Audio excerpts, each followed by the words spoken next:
அன்பர்களே, இந்த மே மாதம் 31ஆம் தேதி முதல் ஜூலை மாதம் 11ஆம் தேதி வரையிலும் செவ்வாய் பகவான் மேஷ ராசியிலே சஞ்சரிக்கின்றார்.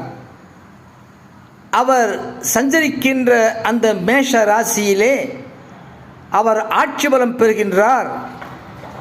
அது அவருடைய சொந்த வீடு ஆகும். அந்த மேஷ ராசி கும்ப ராசிக்கு 3ஆம் இடமாகும். ஆகவே கும்பராசியை சார்ந்த அன்பர்களுக்கு இந்த காலகட்டத்திலே துணிச்சலும் தைரியமும் அதிகமாகும். இளைய சகோதரர்கள் சிறப்படைவார்கள். அவர்களது கேள்வி ஞானம் சிறப்பாக இருக்கும்.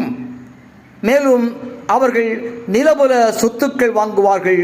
கும்பராசியை சார்ந்த அன்பர்கள்